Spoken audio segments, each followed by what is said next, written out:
वंदे वंदे वंदे।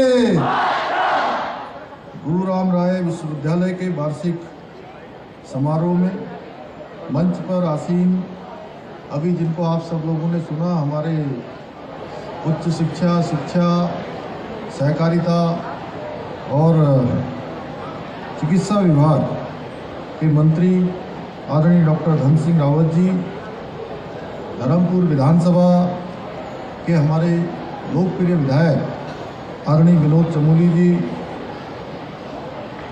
कुलपति श्रीमती कोमल सकलानी जी, श्री विपिन चंद्र नडियाल जी, श्री जेपी पचौरी जी एवं विश्वविद्यालय के सभी हमारे प्रोफेसर, सभी अध्यापकगण, प्राध्यापकगण और आज जिनके निमित्त ये शानदार कार्यक्रम यहाँ पर आयोजित हो रहा है, ऐसे हमारे सभी प्रिय छात्र एवं छात्राएं, मैं आज इस अवसर पर विश्वविद्यालय के वार्षिक समारोह में आप सभी को बधाई देता हूँ, आप सबको शुभकामनाएं देता हूँ। आज के इस शुभ अवसर पर उत्तराखंड में ज्ञान की अविरल गंगा प्रभावित करने वाले इस प्रतिष्ठित संस्थान में आप सभी के बीच में आकर और आप सबके उत्साह को देखकर, आप सब छात्र छात्राओं से मिलकर सच में मुझे भी बहुत हर्ष की अनुभूति हो रही है। भाइयों बहनों, श्री गुरु राम राय शिक्षा मिशन की स्थापना वर्ष 1952 में परम पूज्य महंत श्री इंद्रेश चरण दास जी महाराज के द्वारा समाज के सभी विद्यार्थियों को सुलभ एवं गुणवत्तापूर्ण शिक्षा उपलब्ध कराने के उद्देश्य से की गई थी। एक छोटी सी शुरुआत के साथ आरंभ हुआ ये मिशन। आज उत्तर भारत में, जैसा अभी धन सिंह जी ने बताया, 125 संस्थाएं लगातार संचालित हो रही हैं। नर्सरी से लेकर पीएचडी स्तर तक और हिंदी और अंग्रेजी दोनों माध्यमों से हजारों विद्यार्थियों को गुणवत्तापूर्ण शिक्षा प्रदान कर रहा है। मिशन के अध्यक्ष महंत श्री देवेंद्र दास जी महाराज ने श्री महंत इंद्रेश अस्पताल, श्री गुरु राम राय इंस्टीट्यूट ऑफ मेडिकल एवं health science, school of nursing एवं स्कूल ऑफ पैरामेडिकल साइंसेज की स्थापना कर समाज सेवा के क्षेत्र में नए आयाम स्थापित किए हैं। मैं इस अतुल्य योगदान के लिए परम पूज्य महंत श्री इंद्रेश चरण दास जी महाराज को नमन करता हूं और पूज्य महंत श्री देवेंद्र दास जी महाराज को प्रणाम करते हुए उनका आभार व्यक्त करता हूं, जिनकी प्रेरणा और मार्गदर्शन से इस मिशन को नई ऊंचाइयों तक पहुंचाया है।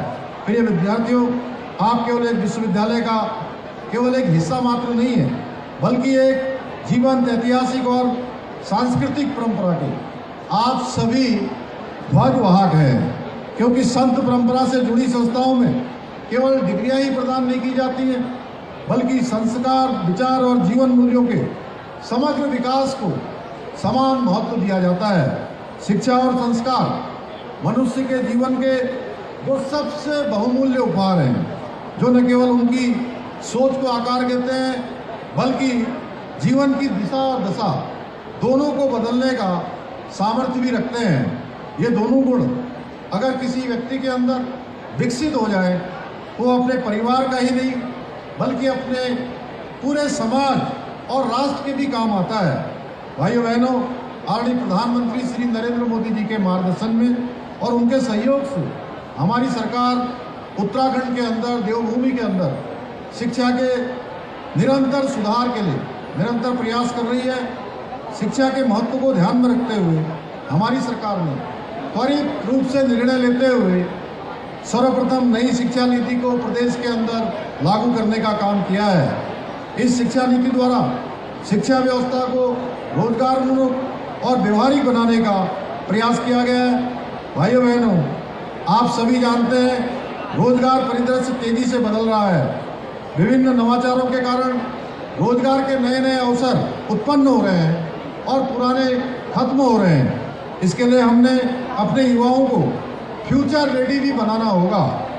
इस दिशा में हमने इंटर्नशिप, इंडस्ट्री लिंक कोर्सेज को प्रोत्साहित करने हेतु विभिन्न उद्योगों और कारपोरेट संस्थानों के साथ समझौते किए हैं। इसके साथ ही हमने स्टार्टअप और इनोवेशन को बढ़ावा देने के लिए इंक्यूबेशन सेंटर स्थापित किए हैं, जिससे युवाओं में उद्यमिता को विकसित किया जा सके।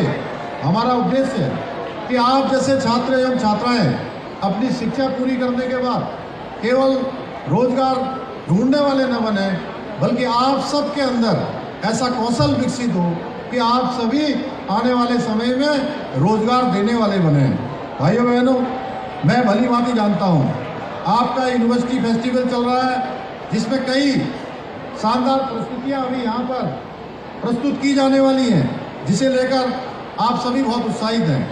मैं आप सबके उत्साह को समझ रहा हूँ, परंतु जैसा कि आप सभी जानते हैं, पहलगाम में दुश्मन के द्वारा किया गया कायराना आतंकी हमला हमारी बहादुर सेना ने उसका मुंहतोड़ जवाब दिया है।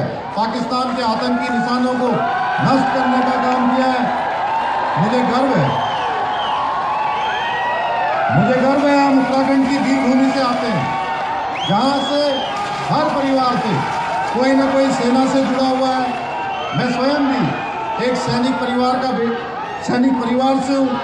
जब भारत माता ने अपने सपूतों को पुकारा है, देवभूमि उत्तराखंड के वीरों ने लहू देकर मातृभूमि की रक्षा करने का कार्य किया है।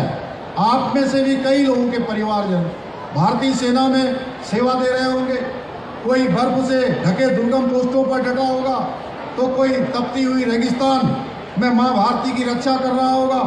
परंतु हमें भी अपने अपने स्थानों पर रहते हुए एक सैनिक की भांति सजगता से, समर्पण और सेवा भावना से अपने जीवन के हिस्से को इसमें लगाना होगा, बनाना होगा, क्योंकि राष्ट्र की एकता और अखंडता की रक्षा केवल सीमाओं में रहकर ही नहीं होती, बल्कि हमारे विचारों और कर्मों से भी प्रदर्शित होती है। मैं आज के इस अवसर पर आप सबसे आह्वान करता हूँ, हम देश हित को सर्वोपरि रखते हुए अपने कर्तव्यों को पूरी निष्ठा के साथ, समर्पण के साथ, पूरी ईमानदारी के साथ करें। साथ ही ये संकल्प लें कि हम हर संकट की घड़ी में एकजुट होकर राष्ट्र के साथ दृढ़ता से खड़े रहेंगे। मुझे अत्यंत प्रसन्नता है कि पूज्य महाराज जी ने यहाँ एक अत्यंत सुव्यवस्थित हेलीपैड का निर्माण भी कराया है। शहर के मध्य स्थित इस हेलीपैड से आम जन को सुविधा मिलेगी और आपातकालीन परिस्थितियों में त्वरित रूप से सहायता भी सुनिश्चित हो सकेगी। साथ ही अत्यंत हर्ष का विषय है, विश्वविद्यालय परिसर के समीप एक आधुनिक कैंसर अस्पताल का निर्माण भी कराया जा रहा है। यह अस्पताल प्रदेश के लोगों को कैंसर जैसे गंभीर रोगों से लड़ने में अत्यंत महत्वपूर्ण सिद्ध होगा। मुझे आशा है कि ये संस्थान जनसेवा की अपनी परंपरा को निरंतर आगे बढ़ाते हुए समाज के वंचित वर्ग, समाज में जरूरतमंद लोगों को विशिष्ट सेवाओं को उपलब्ध कराने का काम करेगा। आज के इस अवसर पर मैं विशेष रूप से विश्वविद्यालय के आप सभी विद्यार्थियों से आग्रह करता हूं, आप सबसे अपील करता हूं कि आप लोग सर्वश्रेष्ठ उत्तराखंड के हमारे विकल्प रहित संकल्प में निश्चित रूप से अपना योगदान सुनिश्चित करें। इसी आग्रह के साथ एक बार फिर से विश्वविद्यालय के वार्षिक समारोह की आप सबको हार्दिक शुभकामनाएं देते हुए, आपके उज्जवल भविष्य की कामना करते हुए मैं अपनी बात को समाप्त करता हूं। बहुत बहुत धन्यवाद। जय हिंद, जय भारत, जय उत्तराखंड। भारत माता की, भारत माता की।